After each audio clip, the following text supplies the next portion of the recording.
Hi everyone, welcome back to Paleo Indians with Mira. I'm your host Mira Shea, and today we are going to be talking about the Templeton site of Washington, CT, not DC. So basically the Templeton site is around 11,190 years old, which means that it's younger than the Brian Dean Jones site. The site was home to Paleo Indians who perhaps used the site as a stone tool production area, considering that there were stone flakes found at the site itself. In fact, 7,360 artifacts found were these flakes out of the 7,400 artifacts that were found in total. The tools made at this site were possibly the fluted point, which was a spear the Paleo Indians used. The fluted point was a skinny and formal-looking tool. It was quite sophisticated, and the tools produced at this site had a multitude of usages, such as being used for hunting, butchering, and some whittling. Due to the large amounts of stone tools, it is assumed that the site had contributed to the creation of many of these tools, and they were maintained.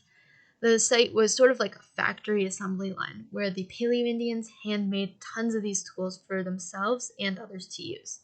These tools that Paleo Indians made at the site were made with materials that were available to them, so the stone used was native to the area, and that contained things like quartz, for example.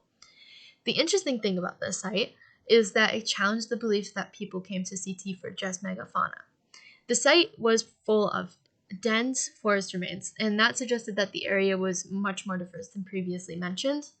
This realization led archaeologists, not articles, to theorize that perhaps the Paleo Indians didn't just come for the megafauna, but also for the animals like elk and white-tailed deer. Additionally, the site was home to charred red oak, juniper, and cedar remains, which also challenged the belief that Connecticut was simply a tundra environment that was boring and barren instead of a place of many flora and fauna. Here's a few pictures of artifacts that have been recovered from the Templeton site. I got these photos courtesy of Craig Nelson of the Institute for American Indian Studies. Some of the artifacts are the fluted point and a few are broken bases. There are also a few images of the flakes that I have spoken about.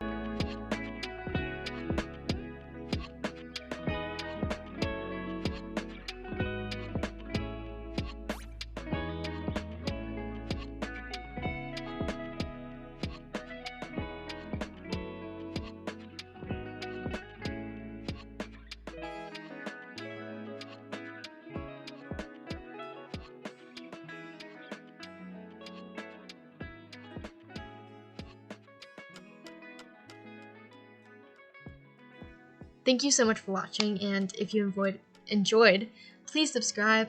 The next video will be focusing on detailing the artifacts and tools that the Paleo Indians used in more detail, so see you then.